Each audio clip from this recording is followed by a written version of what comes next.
Nah kemudian ini yang makalah yang saya siapkan begini. Sekarang Indonesia itu dikepung oleh paham-paham keras. Sebetulnya untuk menghadapi paham-paham keras itu yang paling hebat tentu ilmu. Al-Fatihah. Bismillahirrahmanirrahim. Ar-Rahmanirrahim. Surah Khairil Muhdibi alaihim waladhdallin. Terus niki napa niati nggih dawuhe Mu'ad bin Jabal niku ta'alu bina nu'min sa'atan. Terus Mu'ad bin Jabal teng riwayat Bukhari sering dawuh, ayo rene moro aku, ayo do iman bareng-bareng. Dados ngaji kados ngeten niki termasuk nambahi napa iman. Manusia itu diwatakkan untuk mencintai fitrah salimah. Sehingga dalam tradisi jahiliyah sekalipun ketika Rasulullah mulai dakwah, itu kata orang-orang Quraisy, Muhammad, kalau kamu ingin aneh-aneh itu karena ingin kaya, jama'na laka malan, kita kumpulkan harta, kemudian Anda jadi orang paling kaya. Kalau kemudian Anda ingin dari aneh-aneh itu mendapat perempuan, kata orang Arab jahiliyah sebelum ada Islam, kata mereka juga, zawwasnakaha, maka perempuan itu yang kamu cintai, kita akan mengkawinkan, menikahkan kau dengan dia. Artinya adatun nikah itu adat yang dahulu, dan mulai dulu yang namanya nikah itu melibatkan wali, melibatkan keluarga.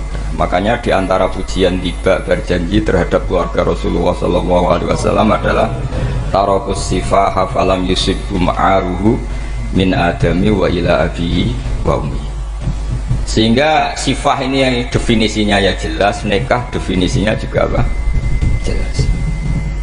Kalau ada orang tertentu yang belum jelas definisi itu sudah di bawah awam lagi. Sudah tidak awam tok, tapi sudah di bawahnya, di bawah. Sehingga nggak usah dilawan orang-orang yang punya nilai kayak kita ini. Karena tadi zaman jahiliyah saja, jika Muhammad kamu ingin aneh-aneh itu, ingin nikah, zawwasnakaha, kita akan nikahkan kamu dengan perempuan yang kamu inginkan. Nggak ada dalam satu riwayat pun yang dikatakan maka saya sewakan atau saya bookingkan, tidak ada. Semua redaksi zawwasnakaha. Itu artinya ada seremonial akad yang bernama apa? Nikah. Makanya dipuji tarakus sifaha falam yusibhum aruhu min adamiu wa ila abilu. Kemudian dalam fikih juga dikatakan nikahul jahiliyah adalah sah, tidak perlu ditajdid. Saya ulang lagi ya, nikah fil jahiliyah itu tidak perlu ditajdid fil Islam, asal tidak ada mufsid yang ganti. Misalnya begini ya, kita tidak pernah dengar sahabat-sahabat yang masuk Islam kemudian nikahnya ditajdid oleh Rasulullah SAW. Itu menunjukkan peradaban nikah ini ma'ruf. Kecuali nikah ada mufsid yang permanen, misalnya menikahi saudara kandung atau nikahi buliknya atau nikahi mbahnya, dan itu hebatnya nggak terjadi dalam kafir jahili. Semua nikahnya normal dan dengan wali, sehingga Anda tidak perlu menyaksikan aturan-aturan fikih yang sudah dibakukan oleh ulama. Jadi nggak usah risau sama. Pokoknya sampean yakin saja ja'al haqqu wa zahaqal batil innal batila kana zahuqa. Nah kemudian ini yang makalah yang saya siapkan begini. Sekarang Indonesia itu dikepung oleh paham-paham keras. Sebetulnya untuk menghadapi paham-paham keras itu yang paling hebat tentu ilmu. Dalam banyak cerita, banyak saksinya juga. Pernah, ini masyhur sekali cerita ini. Saya Syarawi itu ketemu orang ekstrim yang mau ngebom orang-orang Islam yang sedang main di bar, dugem lah kira-kira gitu. Karena di dunia Allah kok maksiat tok, ini baiknya mati aja daripada hidup, daripada ngeleng-ngeleng bumi gitu. Terus ditanya sama Syekh Syarawi, kalau betul mereka jadi mati, aina masiruhum, lalu mereka mati terus kemana? Dijawab oleh ekstremis tadi, ya ilan nar, karena mereka matu fi hinil maksiyah, mati ketika maksiat. Terus jawabnya si Syarawi, lalu kalau mereka ke neraka itu keinginan Rasulullah apa keinginan kamu? apakah pernah Rasulullah itu berkeinginan umatnya mati masuk neraka? Ya enggak. Ya sudah, kalau itu tidak keinginan Rasulullah jangan lakukan. Itu kan satu ilmiah yang luar biasa. Rasulullah tidak pernah ingin umatnya mati dalam keadaan siap masuk neraka. Makanya tidak usah mati pas itu ya. Bener MC tadi, kalau mati milih tanggal dan milih tempat. Ya itu diantara pujian-pujian yang masyhur tuh, yang dulu sahabat ada yang muji Rasulullah itu, khuliqta mubarra'un min kulli aibin faka'an nama khuliqta kama tasha. Jadi itu sebenarnya makalahnya sahabat, tapi yang untung Mustafa aktif karena dapat uang banyak dari nyanyi. Jadi itu sebenarnya makalah normal dari pujian seorang sahabat, tapi yang untung Mustafa aktif. Mungkin yang untung juga pengundangnya karena ternyata abadi ya. Tapi itu makalah itu dah. Nah cerita Imam Sa'rawi tadi, Sa'rawi Sa'rawi Mutawali Sa'rawi ya, Mufassir itu. Saya punya kitabnya itu 27 jilid. Saya sebagai peneliti itu ya ndak tasdek amat karena saya butuh adit ya, butuh penguat itu. Dan penguat itu pulang saya bawa ke sini. Ya ini saya baca terjemahnya dulu, nanti saya baca Arabnya supaya dapat barokahnya Rasulullah SAW sebagai Jami'ul Kalim. Nabi pernah didatangi seorang bedui. Bedui itu Arabi, orang kampung. Minta sama Nabi, karena Nabi itu udah orang kaya, tentu kira-kira saya bayangkan ya dikasih 50.000 atau 10.000. Si Arabi ini tidak terima, dan tidak terima ngomong di depan umum. Ketika Rasulullah tanya, apa saya sudah baik sama kamu? Kata si Arabi tadi, tidak. Karena kamu kikir hanya ngasih saya segini. Sahabat hampir marah saja karena Nabi tersinggung gitu. Tapi Nabi lalu mengajak orang itu ke dalam rumah. Kira-kira kalau Indonesia mungkin ditambah 200.000 atau 300.000. Kemudian, apa ini cukup? Ya cukup. Kamu sudah puas? Ya puas. Fajazakallahu min ahlin wa asyiratin. Dipuji-puji Nabi. Kemudian kata Rasulullah, ayo kita keluar. Keluar nemuin khalayak begini. Haya rame kan? Kamu tadi mengkritik saya, menghujat saya di depan umum. Maka kamu sekarang harus memuji saya di depan umum supaya clear. Akhirnya mau dia, oke kita mau. Akhirnya muji-muji bahwa Muhammad orang baik, dermawan gini. Setelah itu dia pulang. Hebatnya Rasulullah ketika pulang kata Nabi begini, sabda Nabi gini, kalau saja dia pas benci saya itu kok mati. Saya ulang lagi, kalau saja dia pas komentari saya buruk tadi kok mati, maka dia mati sebagai min ahlin nar karena berstatus pencaci maki Nabi. Akhirnya dia muji Nabi itu lewat disuap, lewat dikasih uang lagi. Loh itu sudah sah. Jadi saking baiknya Allah, Islam suapan itu juga sah. Itu kan muji Nabi itu karena di suap. Makanya ini penting. Sehingga dalam khazanah Islam itu memang agak aneh-aneh. Jadi di antara ceritanya dalam hukum-hukum Islam itu ada orang fasiknya minta ampun, tapi minta karena iman sama hadis bahwa nanti kalau ada orang mati disaksikan orang dua, apalagi kalau 4 min ahli jannah, maka dia min ahli jannah. Itu dia fasiknya minta ampun, nyewa orang. Nanti kalau saya mati bilang saya orang baik. Betul. Setelah dia mati bayar. Ini baik. Satu kampung nggak ada yang percaya ini saksi bohong. Tapi sama Allah diampuni karena kesaksian suapan. Lalu berarti jenengan ngalalo suap ya ndak, saya ada ngalalo suap, ngalalo sedekah. Karena sekarang kalau ada caleg bayar katanya sedekah. Ya sedekah terpaksa. Ini penting saya utarakan karena apa? Allah itu menilai itu tidak sama dengan pikiran kita. Makanya kubu sebelah itu terlalu ekstrem, memaksa Allah berpikiran kayak dia. Satu karena kurang ngaji, nomor dua ya tadi emosinya lebih tinggi ketimbang intelektualnya. Ini penting saya utarakan. Ternyata orang yang jawab tadi apa nilainya plus, yaitu dia iman sama dawai Rasulullah SAW. Kalau yang namanya saksi itu penting, cuma dia mendapat cara itu lewat suap. Tapi kan iman. Iman kalau dawai Nabi itu benar, kalau ada saksinya pasti min ahlil jannah. Terus dia nyari saksi harus dibayar. Sekarang sama, iya 1 juta nah. Sekarang saya tanya di KPPS atau di mana-mana saksi pemilu itu dibayar enggak? Dibayar sah apa enggak? Sah. Jadi kadang kebenaran itu harus dibayar. Ini penting saya utarakan karena ada orang perempuan cantik dirayu, digaji supaya main di niklab, dibayar jadi orang maksiat. Lalu mungkin ada ustadz gaji dia, bayar dia supaya mondok. Gak tahu terusannya apa, terus diwayah apa enggak tahu saya. Pertanyaannya, ketika kamu bayar kemudian jadi santri, itu kamu dosa nyuap apa dosa sodako membiayai proses kebenaran? Sodako. Tapi kalau yang bayar untuk jadi pegawai niklab maka membiayai kemaksiatan. Maka pembiayaan ini penting secara fikih. Arahnya kemana? Ke hak apa ke batil? Sehingga di Fathul Mu'in diterangkan, misalnya ada orang layak jadi pemimpin dan kemudian rivalnya itu orang yang menyesatkan atau calon perusak bangsa, ya, maka calon pemimpin yang soleh itu wajib berkompetisi meskipun bibadlil mal. Karena kalau yang memimpin orang fasik, kampung ini rusak. Kalau yang memimpin orang soleh, kalau gak bayar juga gak jadi, maka wajib bayar. Lah yang soleh bayar ini berstatus sedekah, tapi yang batil ini berstatus suap.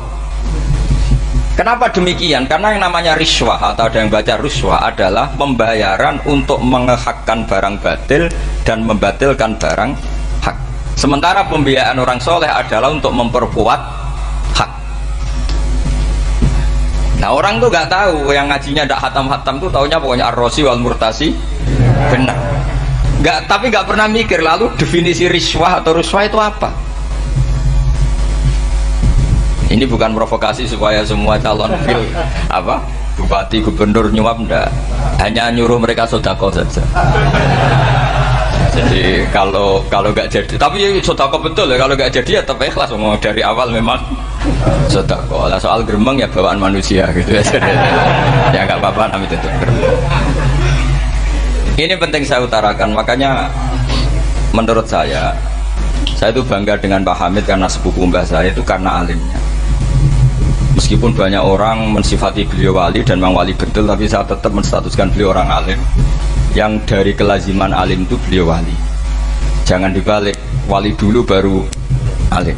Karena dalam beliau orang Lasem dan kaidah di Lasem itu fakullu alimin waliyullah walaysa kullu waliyillah aliman. Jadi kalau kaidah di daerah Jawa Tengah itu semua orang alim pasti wali, tapi kalau wali tidak mesti alim. Sehingga kalau menstatuskan alim itu keren. Kalau di Jawa Tengah status alim itu keren.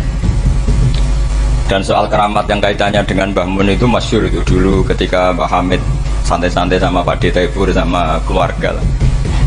Beliau mau istirahat, kemudian yang datang Kiai Maimun, Mbah Mun zaman itu masih dipanggil Gus. Sopo pur, ada Pak Taifur di situ. Kata Pak D. Taifur, saya kalau manggil Pak D itu Gus Mun.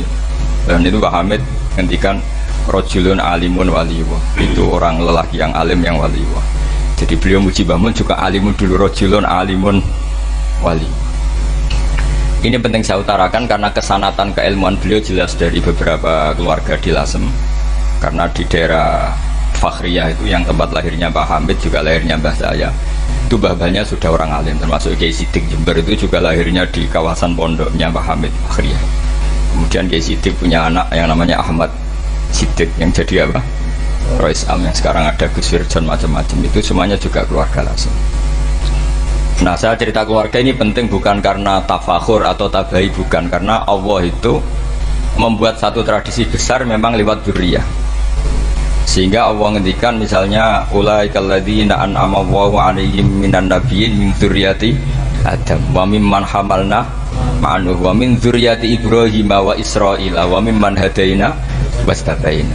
Karena tanpa dzurriyyah itu nggak ada tradisi, nggak ada kultur.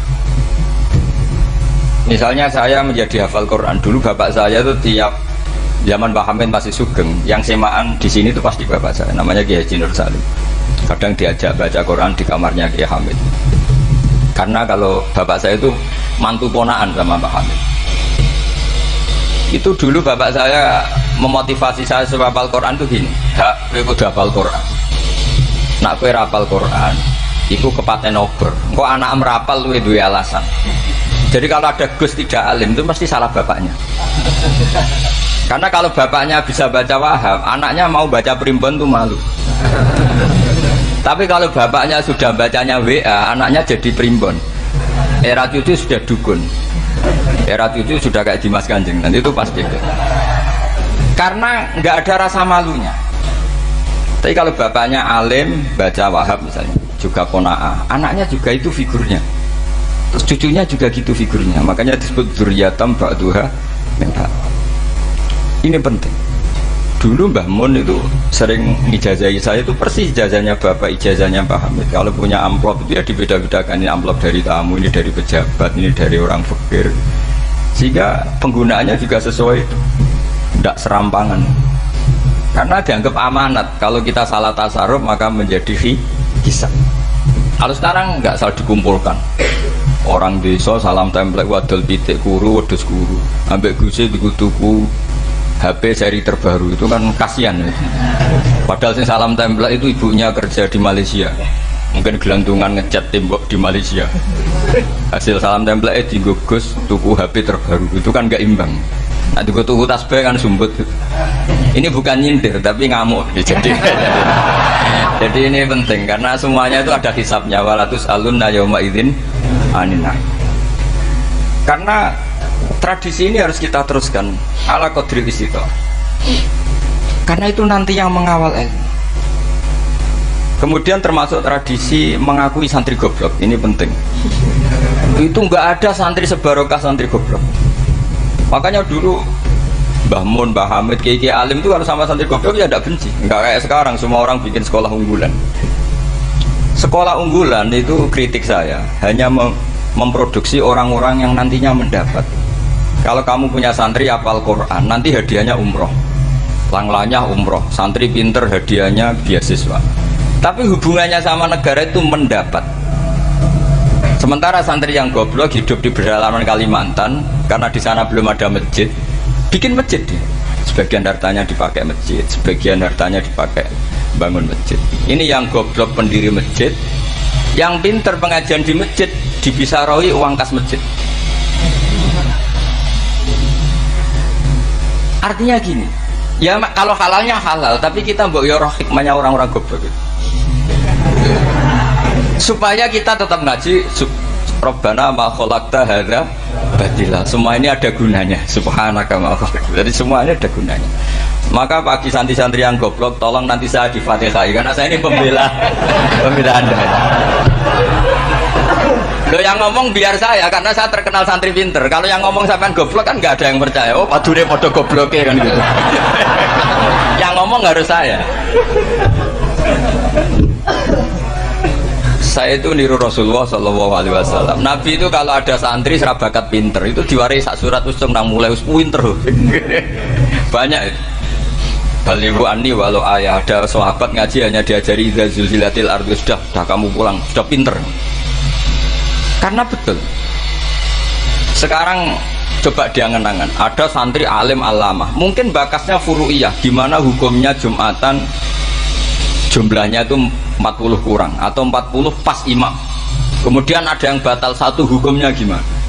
Dia mikir furu'iyah. Sementara yang goblok dia di desa tertinggal gak ada masjid, piye caranya dia masjid? Ini bikin aslul ibadah yang sini sudah khilaf tentang yang gak penting. Jadi orang goblok kadang lebih keren. Akhirnya apa? Duriannya yang goblok nanti jadi orang alim alama ngekholi wong goblok karena pendirinya biasanya orang pati pinter. Itulah Allah Subhanahu wa ta'ala. Ada bikin sesuatu itu sia-sia. Nah saya ini korban ilmu itu. Akhirnya santri saya banyak yang gak jelas. Ya, tapi ya saya terima saja. Saya santri itu macam-macam. Ada yang profesor, ada yang doktor, ada yang goblok, ada yang baru tobat kemarin, ada yang Cina lagi senang ahli sunnah wal jamaah, macam-macam. Semuanya ngaji sama saya karena saya tetap berkeyakinan Rabbana ma khalaqta hadza batila. Ini penting saya utarakan karena khazanah kita ini jangan digerus oleh orang yang tidak bertanggung jawab. Pernah ada di hadis Muslim, ini cerita di Sahih Muslim. Ada seseorang sedang sujud kemudian diinjek oleh orang fasik. Saya ulang lagi, diinjek. Rokok banyak, yang diinjek itu rokok banyak. lehernya itu diinjek sama orang fasik. Kemudian si yang sujud tadi bersumpah wallahi la yaghfiru wallahu lak, demi Allah, Allah tidak akan mengampuni kamu. Itu Allah kemudian mewahyukan sama Nabi di zamannya. Wahyunya adalah mangkalladzi yata'alla alayya alla aghfira li fulan laqad ghafartu dzunuba wa ahbattu amalak. Siapa yang mencantut namaku dengan menstatuskan saya tidak bisa memberi maaf, sungguh orang itu saya maafkan, dan yang ahli ibadah amalnya tak cabut semua, tak hapus semua. Karena Allah tuh nggak boleh distatuskan sesuai keinginan kita. Kita sedang soleh terus mengatakan orang lain tidak soleh, Allah tidak akan ngampuni. Ngampuni tidak, itu wilayahnya Allah, dan Allah yaf'alu ma yasha, dan Allah berkali-kali memaklumatkan dirinya yaghfiru liman yasha wa yu'adzibu man yasha. Tapi ini kubu sebelah nyifati Allah hanya wa yu'adzibu, kubu sebelah kan gitu. Tidak pernah kalau Allah disifati yaghfir. Bagaimana Allah gak tersinggung? Allah selalu distatuskan yu'adzib.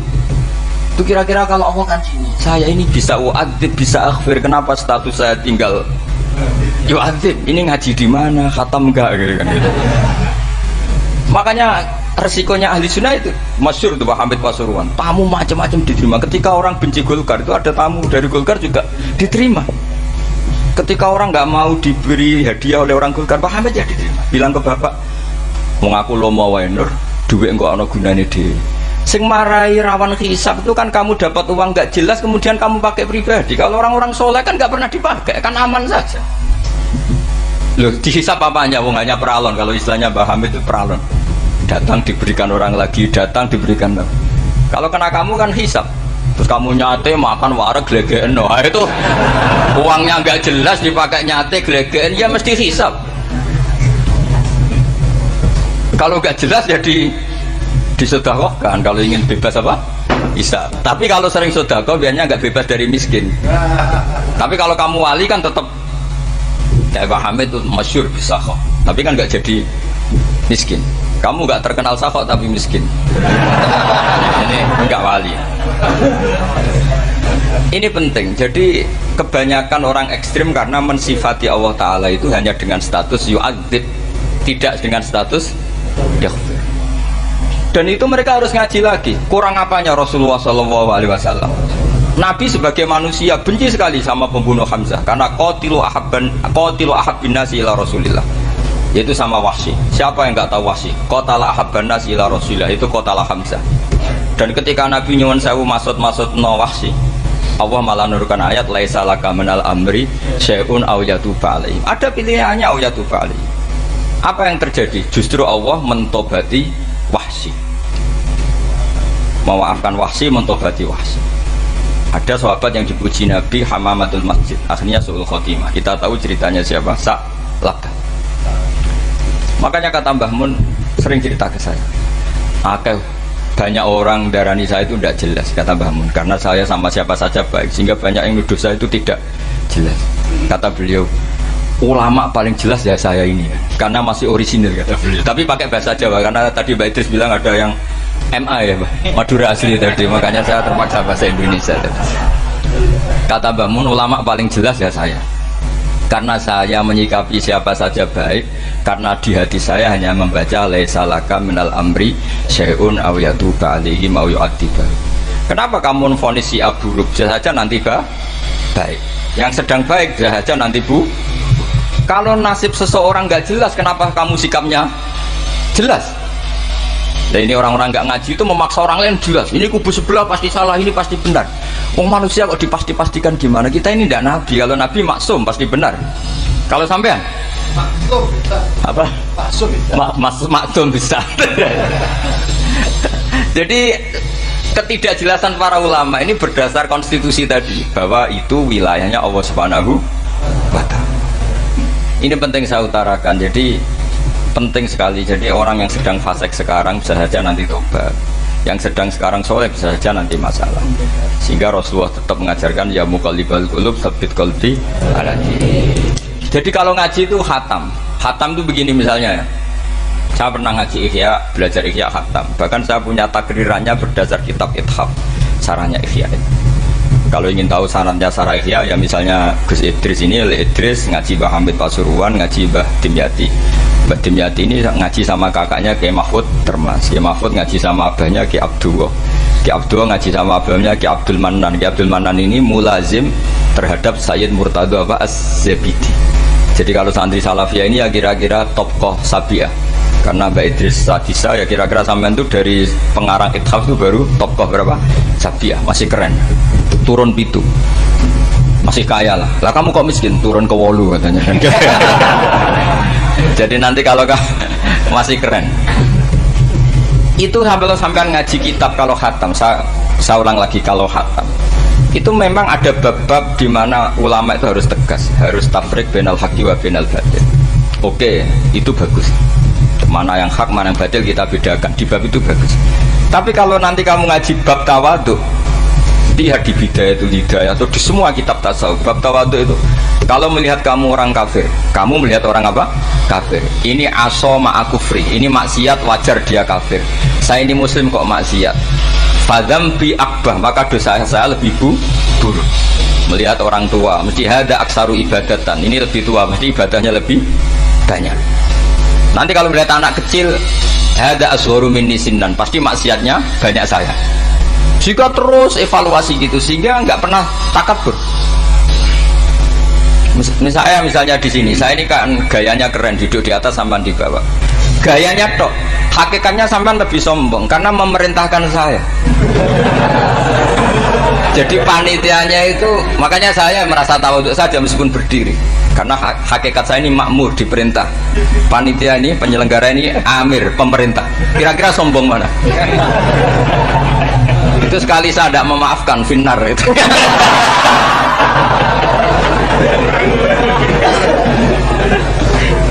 Tapi insya Allah tak maafkan, Pak. Iya masih insya Allah. Jadi ini penting. Jadi mbok ya orang-orang yang ekstrim itu mikir keinginan Rasulullah SAW itu umatnya meninggal dalam keadaan baik. Makanya benar tadi notulen tadi, kalau doa, kalau ingin mandi itu memang harus ada jadabnya. Tapi yang asli loh ya, jangan gaya-gayanan. Ya asli betul, yang nggak khilaf memang asli. Itu ada seorang wali doa di depan Nabi itu begini, ya Allah saya harus jadi orang soleh. Allah diharus-haruskan, itu kan nggak sopan ya. Ya Allah saya ini harus jadi orang soleh. Kenapa? Sekali saya soleh maka surroh habibu, yang senang kekasihmu. Sekali saya fasik maka yang senang musuhmu, yaitu iblis. Tinggal jenengan milih mana, nyenangkan kekasihmu apa nyenangkan musuhmu. Akhirnya ada batahu, ya sudah soleh aja soleh, ini kok doa kok neror orang ini. Kira-kira gitu. Jadi ya Allah saya harus jadi orang soleh. Kalau saya jadi orang soleh, surroh habibu, yang senang kekasihmu. Kalau saya jadi orang fasik, yang senang musuhmu. Sedangkan tinggal milih saja, menyenangkan kekasihmu apa menyenangkan musuhmu. Kira-kira Allah senang mana? Senang menyenangkan. Wah, itu doa paling mustajab. Tapi syaratnya harus anti bikolbin dan dari ijazah nggak mandi, itu ijazah nggak mandi. Maka ini tidak saya ijazahkan. Nanti kalau kamu ngalami isak sendiri, ngalami wujdi sendiri, terus ngalami itu insya Allah makbul. Tidak mau gaya-gaya dan copy paste, nggak diterima itu. Jadi wali-wali dulu itu kalau berdoa itu sederhana, tapi dari hati yang paling dalam. Makanya Nabi Musa itu terkenal, orang paling seenaknya sendiri dan Nabi Musa hubungannya dengan Allah. Tapi sama Allah dimaafkan karena orisinil, tidak bikin-bikin. Rasulullah juga itu, kalau sudah marah itu doanya. Cuma celakanya ditiru Nira Warisman dulu. Nabi itu ketika perang Badar itu jelas kalah, nggak mungkin menang, sudah jelas kalah. Nabi hanya 313 orang kafir, 1000 dengan perlengkapan apa? Sudah lengkap semua. Setelah perang dilihat itu jelas kalah. Seri awal yang memang kalah betul. Doanya Nabi apa? Allahumma intuhlik hadil isobah lam tubat badal ya ampun Gusti, silahkan bikin kalah tapi ra ono sing roh jenengan pangeran. Mohon lahiran jenengan dadi pangeran, ra ono sing roh. Enggak ada ibadah. Intuhlik hadil isobah lam tubat badal ya. Kalau engkau menghancurkan kelompok saya ini, jenengan sebagai Tuhan tidak ada yang nyembah lagi. Karena yang nyembah tinggal kelompok kita. Tapi yang ngendikan Nabi, kalau kamu niru tidak bisa. Nggak bisa kamu doa, ya Allah saya ini santri Salafiyah, kalau saya bodoh menjadi presiden buruk terhadap alumni Salafiyah. Nggak apa-apa sekali-kali doa gitu. Tapi kata Allah lainnya masih banyak.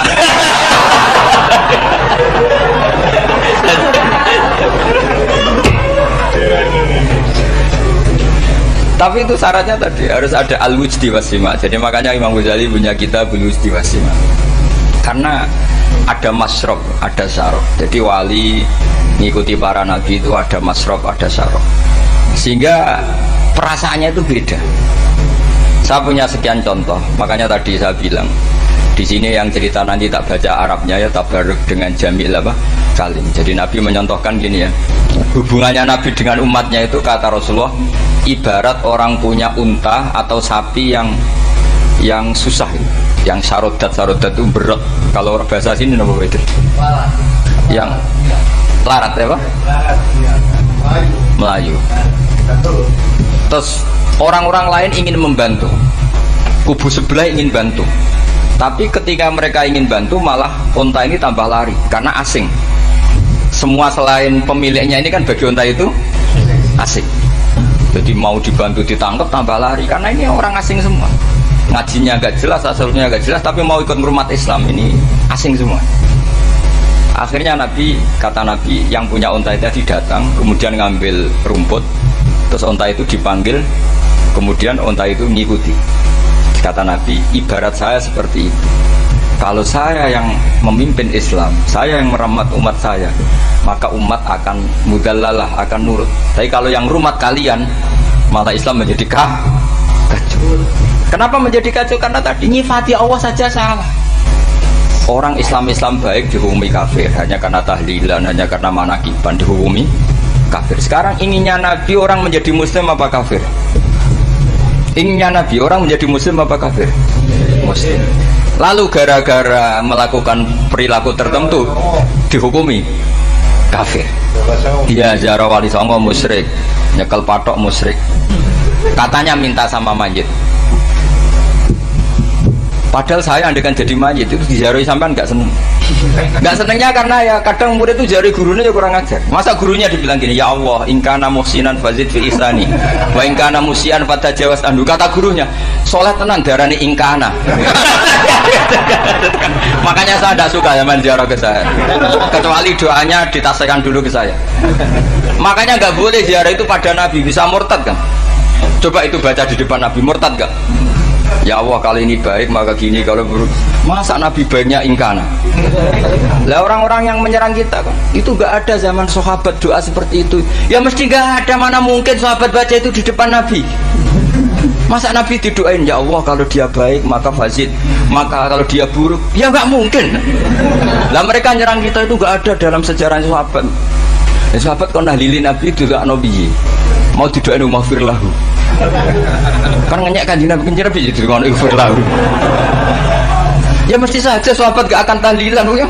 Yang kabudut itu Rasulullah, bahkan diistilahkan kabudut saja salah, intaqala ila rafiqil ala. Nah kalau sampai harus ditahlili, kalau enggak yang rokok betul. Amalnya pas-pasan, dosanya berkelanjutan. Kondak gimana? Punya tanah warisan yang hasil ngerebut milik orang lain. Kamu sudah mati, dipakai anak cucumu. Ini berkelanjutan enggak dosanya? Berkelanjutan, berseri-seri. Mereka kalau nyerang kita kan sahabat tidak melakukan itu untuk Nabi, ya nggak mungkin lah sahabat mendoakan itu pada Nabi, kan nggak mungkin. Coba kalau kamu jadi mayit, terus kamu gurunya, terus ada murid kamu bilang Allahumma ingkana musinat fazid fi isani wa ingkana musian fatajawaz anhu. Mesti kalau kamu bisa bangun. Ya Allah cong meyakini saya soleh itu masih ingkana. Kalau guru saya soleh maka, kalau guru saya buruk maka. Itu kan taklek namanya Pak. Itu kan kurang ajar. Loh, saya tidak pernah doa gitu di depan Pak Hamid Pasuruan, tidak pernah. Saya kalau doakan bangun ya tidak pernah gitu. Allahumma ali darajati fil jannah gitu. Saya nggak pernah, ingkana nggak pernah. Karena andekan itu saya juga sama kok. Cuma kalau ada orang doa di bangun gitu ya karena orang lain ya tak biarin. Tapi saya tidak bilang amin, ya biarin aja. Tapi kalau santri sarang nggak usah lah doa ya apa. Ingkana kok. Masa meyakini solehnya gurunya kok nunggu apa? Ini bukan ijazah, ini marah ini sedih. Jadi pelurusan ini. Saya ulang lagi, ngaji itu harus khatam.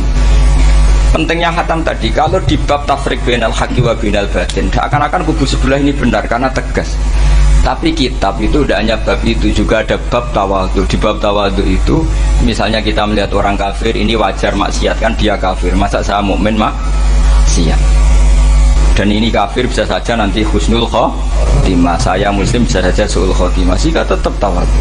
Melihat yang lebih sepuh ini aksaru ibadatan minni, melihat yang kecil asghar berarti aqallu maksiatan minni, sehingga melihatnya itu tawadhu. Jadi kalau di bab tawadhu semuanya orang itu mungkin. Nah di sini Rasulullah SAW mengajarkan, ketika malaikat Jabal bilang, Muhammad, orang yang mendustakan kamu saya tungkepi gunung biar mati semua.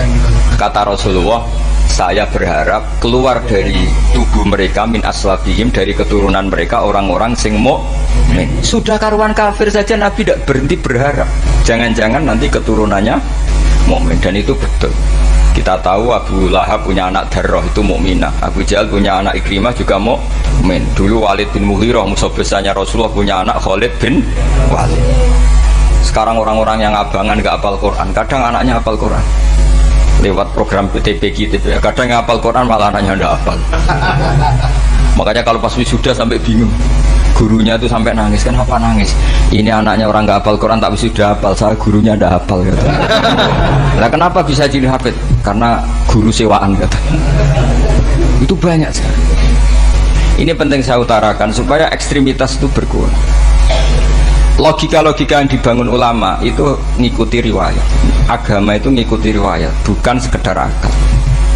Saya punya contoh ketika kitab Ihya menutup kitabnya, yaitu Imam Ghazali. Itu ada dua orang, ini di akhir kitab Rojak dan dipakai nutup kitab Ihya sebagai rojaknya Imam Ghazali. Ada dua orang min ahlin nar dipanggil sama Allah. Ini sekaligus ijazah, kali ini ijazah betul. Yang dipanggil di ke surga itu masih muqayyad dan biangkalil jahim, masih muqayyad, masih dibelenggu sama atribut neraka. Terus sama Allah ditanya, piye jong kabarin rokok? Wah syarra makanan Gusti mun rokok jenengan takokno sekarang ra enak aja. Terus kata Allah, ya sudah kamu kembali ke sana karena kamu memang orang fasik. Itu lari, semangat mau ke neraka. Ini ijazah. Semangat disuruh kembali ke neraka itu semangat lari. Allah tanya, loh Jong, kenapa kamu semangat? Ya Allah, saya ini sudah kapok. Dulu ketika di dunia kamu perintah, engkau perintah, saya tidak semangat. Maka kali ini jenengan perintah, saya semangat. Karena saya sudah kapok. Setiap engkau perintah, saya tidak lari semangat ke neraka. Nah barokahnya semangat masuk neraka ini, kata Allah, ya sudah kamu di surga saja. Maka ijazah, nanti kalau ada pengumuman silahkan masuk neraka, kamu harus lari sekencang-kencang. Karena itu perintah Allah apa?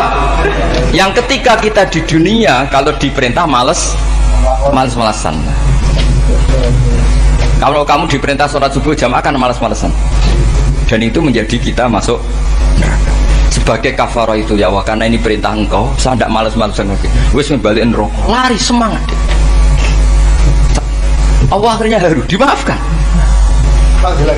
Panggil lagi, sudah di surga saja. Barokahnya semangat masuk neraka. Nah, ini ijazah ini. Ya diterima ya. Kok enggak semangat terima ya. Yang kedua enggak. Sudah kamu kembali ke neraka, pelengahan gitu. Enggak semangat. Allah dilihat terus enggak semangat. Kenapa kamu tolah-tolah ya Allah? Saya tidak pernah ngira ketika engkau manggil saya ke surga, kemudian engkau kembalikan lagi ke neraka. Ya sudah di surga saja, barokahnya husnudzon. Jadi ini ijazah, kamu milih dua itu, milih yang mana terserah. Artinya apa? Logika kamu itu tidak mesti masuk apa yang dilakukan oleh Allah Subhanahu wa Ta'ala. Itu logika kamu kan tidak masuk, tapi Allah yaf'alu ma yasha. Ini penting saya utarakan. Nah tapi orang-orang ekstrim itu maunya nyifati Allah dengan status yu'adzib, yantakim, jabbar, qahar. Sifatnya Allah Ta'ala itu 99. Kenapa apa kamu hanya satu? Jadi tetap saja menghadapi fenomena seperti ini tetap laisa laka minal amri syai'un aw yatuba alaihim aw yu'adzib. Sehingga setahu saya Mbah Mun, Mbah Hamid Pasuruan, guru-guru kita, habaib yang alim-alim itu melihat tamu macam-macam ya dilayani semua. Karena ini ngadepi fenomena sosial yang semuanya tidak jelas. Kalau nggak jelas apa? Ya kita bisanya berharap karena afdolul ibadah itu intidharul farad. Kalau belum Islam sekarang kita harapkan nanti. Kalau bapaknya enggak kita harapkan anaknya. Kalau anaknya belum kita harapkan cucunya. Karena agama ini limangka nayarjuwo hawal yaumal akhir. Agama ini bagi yang terus berpengharapan, bukan bagi yang putus asa.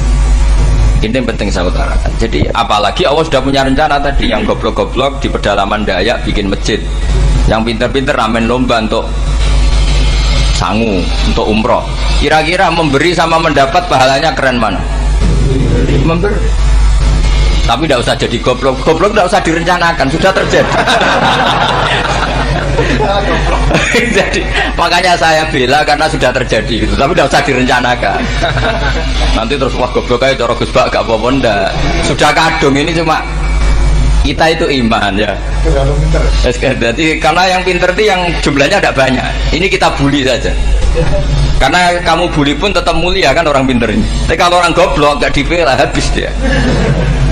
Yang pinter buat dikritik kayak apa kan tetap mulia kan. Lah yang muji sudah banyak, saya ngeritik saja lah. Ini tidak akan jatuh. Tapi yang goblok ini kan nggak ada yang bela.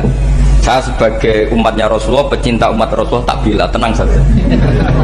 Ada hikmahnya apa? Hikmahnya orang goblok. Betul loh, saya itu sering ketemu dokter, ketemu profesor itu nangis. Tak tanya kenapa nangis. Bapak saya itu petani, saya di Jogja sampai jadi dekan, jadi rektor. Tapi saya sekarang rektor, anak saya sekedar SMP naik itu sudah senang. Nggak dengar kabar ketangkep BNN sudah senang. Padahal saya ini ahli metodologi.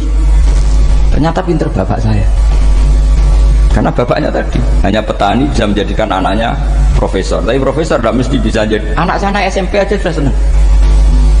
Karena Allah ingin membuktikan pinter kamu itu tidak ada artinya di depan iradatullah. Di depan apa? Iradatullah. Supaya orang tunduk. Lu coba yang jadi ulama tabi'in itu rata-rata abnaul mawali. Anaknya budak yang dimerdekakan. Karena Allah seperti itu. Ada yang tokoh yang tadi dzurriyatam ba'duham itu harus kita jaga. Saya termasuk orang yang ditegur punya mbah-mbah alim, itu juga harus dijaga. Yang enggak alim peluangnya masih banyak. Banyak sebanyak-banyaknya. Asal tadi lewat jalur sregep dan kalau kudu ngaji saya tak ajari robbana ma khalaqta hadza napa. Karena ayatnya gitu, min dzurriyyati Adam wa mimman hamalna ma'anu wa min dzurriyyati Ibrahim wa Israil. Terus terakhir ditutup wa mimman hadaina wajtabaina. Itu umum. Tidak jalur nasab, siapa saja yang hadaina wajtabaina. Ini penting saya utarakan, jadi ini sebagai penutup tak baca teks Arabnya supaya kita dapat barokah jami'ul kalim. Karena sebarokah-barokahnya bahasa Jawa atau bahasa Indonesia masih barokah bahasa Arab. Cuma kalau tidak saya terjemah dulu, nanti saya baca ini kamu amin, amin dikira doa aja sih. Makanya ini diterangkan dulu, biar gak korban apa? Diamini. Karena saya ini pernah Jumatan di satu kampung, imamnya itu sepuh. Imamnya sepuh, khutbah itu gak selesai-selesai karena dia gak bisa menyelesaikan sesuai teks di bukunya itu. Yang belakang mantul terus amin amin. Akhirnya Pak Khotib ngadeg lagi, cungkurung doa cungkurung.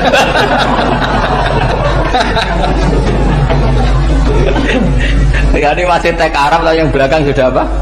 Amin amin. Ya saya baca. Yang disimak. Bismillahirrahmanirrahim. Waruya anak Arabian ja'ahu yatlubu min husay'an fa'atad sumaqala ahsantu ilaika. Dikasih sesuatu ya tadi saya contohkan, misalnya dikasih hanya 10.000. Qala al-arabiyullah wala ajmalta, kamu ya belum berbuat baik. Faghadibal muslimun wa qamu ilaihi. Orang-orang Islam marah besar karena Nabi dikomentari la ajmalta, kamu tidak orang baik. Fa asyara ilaihim an kufu, kata Nabi jangan kamu pukulin. Kalau di Madura sudah tuntas tuh kena julur itu kalau Sumakomak, kalau di MA tadi ya, di Madura asli tadi ya. Sudah tuntas. Sumakoma wa dakhala manzilahu. Setelah itu terus arsala ilahi sallallahu alaihi wasallam wa zadahu syai'an. Kemudian Nabi menyuruh dia, ayo masuk rumah terus ditambahi. Faqala ahsantu ilaika qala na'am fajazakallahu min ahlin wa asyiratin khairan. Setelah ditambah banyak sama Nabi, saya sudah baik sama kamu. Wah baik, kalau sekarang baik. Itu mengatakan baik karena ditambah uang loh. Bukan karena dari nuraninya, karena ditambah uang ditambah duit. Amplopane ditambahin. Faqala lahum Nabi sallallahu alaihi wasallam, innaka qulta ma qulta wa fi nafsi ashabi min dzalika syai'un. Fa in ahbabta faqul baina aydihim ma qultu baik. Ma qulta baina yadayya hatta yadhaba ma fi sadrihim alaika. Kamu tadi ngomong dan menjadikan sahabat saya tersinggung. Coba sekarang klarifikasi supaya mereka clear apa? Itu menunjukkan klarifikasi itu termasuk wataknya Rasulullah sallallahu alaihi wasallam. Tadi kamu menyinggung saya di depan umum, maka sekarang kamu muji saya juga harus di depan umum supaya clear, supaya mereka tidak punya perasaan macam-macam. Sudah akhirnya qala na'am falamma kana al-ghadu awil asyu ja'a faqala sallallahu alaihi wasallam inna hadzal arabiyya qala ma qala fazidnahu fazama'nahu radiya kadzalik qala na'am fajazakallahu min ahlin wa asyiratin khairan. Faqala Nabi sallallahu alaihi wasallam, ini penting ya bagi semua dai, bagi semua ustaz. Masali wa masalu hada masalu rajulin lahu naqatun syaruddat alaihi fattaba'an nas wa fa'atba'an nas falam yaziduha illa nufuran fanadahum sahibuha khallu baini wa baina naqati fa inni arfaqu biha minkum. Jadi namanya unta, sapi atau kuda itu lebih terbiasa sama pemiliknya, sama orang lain, sama pemiliknya. Kalau orang lain ikut mantu ketika berat malah tambahlah lari. Sama kiai sama umat tuh, kalau kiai kan punya syafaqah sama umat, maka ininya umatnya dimaafkan. Tapi kalau kubu sebelah ininya mengkafirkan, mendosakan, membid'ahkan, nah, itu bisa diharap nggak umat mau kembali, malah lari. Makanya saya pernah ngalami ini serius. Ada orang tukang ngafir-ngafir wong NU gitu. Di majlis, satu majlis dengan saya. Singkat cerita semua NU pinter. Wae jamaah zuhur itu wae sholat. Ayo jamaah, aku gak sholat. Kenapa? Kafir sholat bah. Gak wajib wong kafir sholat. Tidak usah kafir, sholat saja. Mereka itu kan omongannya ta'arud, mengkafirkan kita tapi mewajibkan kita sholat. Sholat wajib gak bagi orang kafir? Gak wajib. Berani gak mereka mengatakan yang dikafirkan tidak perlu sholat karena sudah kafir? Berani gak kira-kira? Gak berani. Jadi omongan mereka itu paradoks semua karena memang gak pernah ngaji. Gak pernah apa?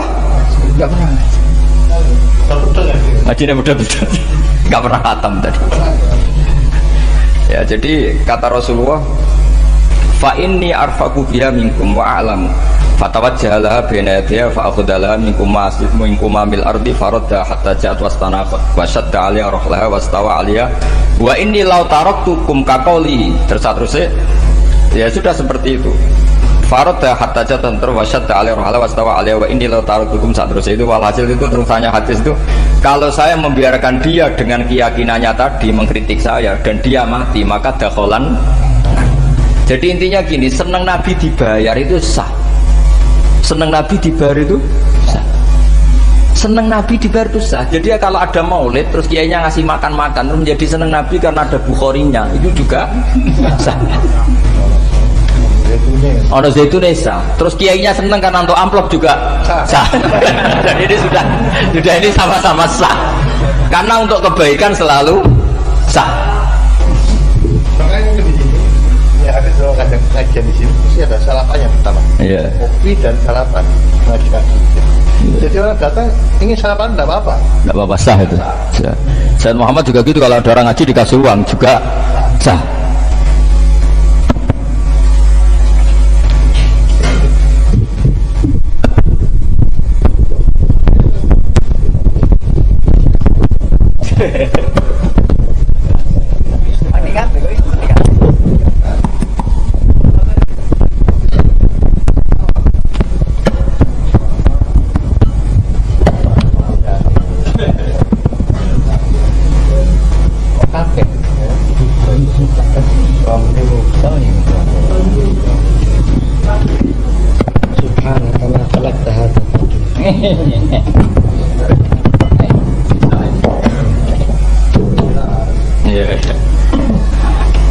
Ya, jadi ini jelas ya, jadi riwayat ini jelas. Kemudian riwayat yang ada di kitab Bukhari ketika Rasulullah didustakan, dibully, ini wa ana mahmum ala wajhi falam astafik illa wa ana biqarni sa'alib, yang di bawah garis itu ada yang di Bukhari. Farafatu rasi fa idzan ana bi sahabatin qad adallatni fa nadartu fa idzan fiha jibril fa nadani fa qala Inna wa qad sami'a qawla qaumika laka wa maraddu 'alaika wa qad ba'asa ilaika malakal jibal lita'murahu bima syi'ta fihim. Fanadani malakul jibal fasallama 'alaihi tsumma qala ya Muhammad faqala dzalik bima syi'ta in syi'ta an utbiqa alim al-akhsaban. Faqala Nabi sallallahu alaihi wasallam bal arju ayyukhrijallahu min aslabihim may ya'budu wa wahdah la yusyriku bihi syai'a. Jadi Nabi menghadapi yang sedang kafir saja enggak putus asa. Bisa saja mereka nanti melahirkan anak-anak yang Islam. Jadi kalau ada kiai menghina orang kafir itu jangan melihat kiai kok kancanan wong kafir. Yang benar itu kiai yang penuh harapan sehingga sama orang kafir saja berharap. Tapi sekarang enggak, kiai kancanan wong kafir, kiai kok kancanan wong fasik. Logikanya dibalik. Kiai nelateni wong kafir nak menawa anak turune masuk Islam. Kiai nelateni wong fasik anak menawa dadi soleh. Logikanya harus seperti itu. Nah soal perang itu beda. Perang kan mereka sudah menstatuskan diri ingin bunuh kita. Tentu kita harus berani untuk mempertahankan diri. Tapi kalau kondisi normal tidak bisa seperti itu. Ini kan kondisi normal. Itu Rasulullah. Ya nggak boleh. Karena tadi. Bahkan kalau saya pernah ngaji ini di Sidogiri pernah cerita Rasulullah jejer Nabi Nuh. Ada seorang wali, pasnya Abu Hasan Asyadili. Siapa Abu Hasan apa? Asyadili. Mimpi ketemu Rasulullah jejer Nabi Nuh. Kemudian Nabi Nuh itu digosok sama Rasulullah. Kamu pernah masukkan kaum kamu, bisa saja fi aslabihim atau fi zuhurihim ada nasamatan sing tu'minu billah. Sekarang misalnya begini ya, ini orang kafir. Di sini tuh ada gen yang ribuan ila yaumil qiyamah. Terus bisa saja gen-gen yang sekarang masih di zuhurihim, karena kalau gen di lelaki diistilahkan fi zuhurihim, ini saja nasamatan tu'min. Nasama yang nanti mukmin. Kalau dia mati kan berarti kamu membunuh calon orang mukmin berikut. Tapi ya sama. Tapi kalau kamu bilang dibiarkan, bisa saja ini ada nasama sing calon kafir. Berarti kamu membiarkan kekafir. Nah di sini hebatnya Allah. Allah bikin Nabi Nuh mewakili istihad potensi kekafiran berlanjut, sehingga beliau bilang wala yalidu illa fajiran kafaro. Paham ya kan? Rabbila tadzar alal ardi minal kafirina dayara innaka intadzarhum yudillu ibadaka wala yalidu illa fajiran kafaro. Logika itu terwakili oleh Nabi Nuh. Logika bisa saja ini ada nasamatan untuk minubillah, itu terwakili oleh Rasulullah bal arju ayyukhrijallahu min aslabihim may ya'budu waha wa la yusyriku bihi syai'an. Kayak apa untungnya kita jadi umat Rasulullah sallallahu alaihi wasallam? Masalahnya Nabi Nuh gak Nabi Nuh, Nabi Muhammad. Jadi kira-kira istihad kamu ikut Nabi siapa? Kalau main hantam ya ikut Nabi Nuh. Kalau main rojak berharap Nabi Muhammad. Ya sudah, sampean ikut mana? Nabi Muhammad. Ini penting saya utarakan supaya apa-apa itu terukur lewatnya. Ya pokoknya istilah kayak Wali Songo yang tercerminkan sampai ke kita kayak Pak Hamid, karena Pak Hamid ini sanadnya secara gen sampai Sunan Bonang, di silsilah itu sampai Sunan Bonang. Saya punya catatan nasabnya Mbah Hamid Pasuruan sampai Sunan Bonang, ditulis Mbah Kim itu ya, pas 40 harinya Mbah Hamid itu silsilah itu. Saya kira demikian, saya mohon maaf atas semua kesalahan. Wah, baru mulai. Ya Santi Putri itu gak usah mikir besar berat-berat, yang penting nurut suami, itu kata para suami. Tapi kalau suaminya gak layak diikuti ya diberontak saja gitu. Karena gak ada sesuatu yang luar biasa kayak perempuan. Itu kata Sayyidina Umar, pernah dia mau jalan dicegat sama Khawlah itu bintu Salaf. Itu sampai 3 jam, padahal Umar sudah Amirul Mukminin. Sudah siapa? Amirul Mukminin. Tapi ketika ditanya, kenapa engkau berhenti karena orang tua ini? Kamu tahu orang tua ini siapa? Ini ketika protes itu didengar langit sabtuju, yaitu yang di ayat qad sami'a Allahu qawla allati tujadiluka fi zawjiha wa tashtaki ila Allah. Jadi sing protes wong wedok ora trimo bojone, Kanjeng Nabi diprotes. Ya singkat cerita, Khawlah itu cantik. Memang contohnya harus cantik, kalau jelek nggak bisa. Khawlah itu cantik sekali. Walhasil dia mungkin khed atau apa, lama mungkin khed. Terus suaminya datang, Aus bin Somit ini datang, melihat istrinya pas sujud. Di semua teks riwayat fa'ajabatu ajizatuha. Makanya gambarannya harus cantik. Enggak usah diterjemah ya. Fa'ajabatu ajizatuha. Singkat cerita Aus itu minta dilayani saat itu juga. Si Kholah nggak mau karena sedang ibadah. Bongkok sih mas godal. Enggak boleh sekarang. Saking mangkelnya karena agak kesampaian. Ya orang lanang kan gitu, mesti kotor kalau nggak kesampaian. Terus Zuhair min dia melakukan dihar.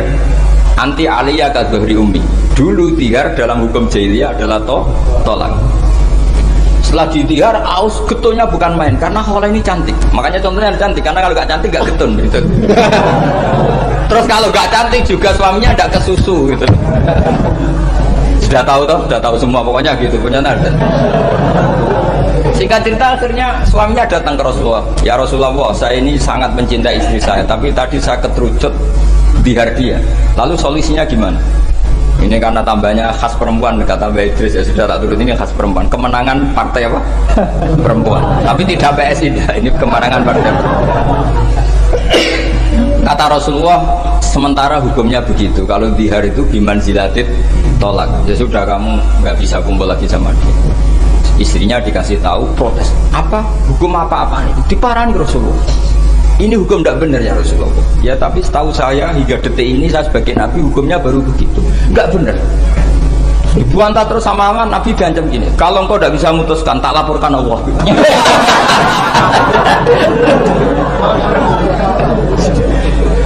Akhirnya ini pulang betul, pulang sujud, sholat, lapor sama Allah. Dan ketika lapor sama Allah, ya Allah ini tidak fair.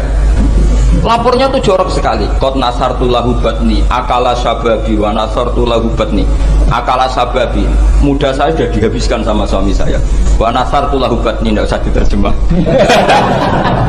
Tapi ketika saya sudah tidak muda, sekarang saya mau diceraikan lewat apa? Dia. Terus wa innali aulad, dan saya ini punya anak banyak. Indomam tuhum ilayya jauh. Kalau saya rawat pasti mereka kelaparan. Karena saya miskin, saya seorang perempuan. Tapi wa indomam tuhum ilaihi do. Nak tak elokno bapak mesti ditinggal wayang. Wah kira-kira gitu. Brutu sendiri. Akhirnya Allah jawab bahwa dihar itu tidak tolak. Lah akhirnya Nabi manggil dia, panggil perempuan tadi. Padahal Nabi gak dengar, itu di kamarnya sendiri perempuan tadi. Terus qad sami Allahu qala allati tujadiluka fi zawjiha wa tashtaki. Itu semua teks ya tujadil. Allah mendengar perempuan laki itu perempuan tujadil kasih madoni kowe Muhammad. Dan ada di kiai dipadoni itu enteng, Nabi saja dilabrak. Wah susah perempuan tuh repot. Nabi dilabrak. Sampai jadi surat Mujadilah. Makanya saya kalau baca Mujadilah, yang baca Mujadalah. Ini kaitannya dengan tasrif. Jadalah yujadilu mujadalah. Karena sekali nggak bisa tasrif, nggak sah jadi mufassir. Ya jadi kalau kafaro ya kafiru ya takfiron. Iya. Kira-kira kan gitu. Fa'ala yufa'ilu ya tafilan. Jadalah yujadilu mujadalatan. Jadi kalau mujadalatan itu masdar, karena ini subjek pelaku mujadilah, jadi boleh mujadalah bisigotil masdar, boleh mujadilah dengan sigot isim fa'il. Karena wanita pembantah Nabi itu didengar oleh Allah. Makanya ayasma'uha rabbul izzah min fawqi sab'i samawat wa lam yasma'ha Umar. Allah saja mendengar dari langit 7, masa Umar gak mau mendengar? Jadi makanya kalau Umar macam-macam, orang nyewa Kholah, kamu yang ngomong. Kira-kira dengan Assalamualaikum warahmatullahi wabarakatuh.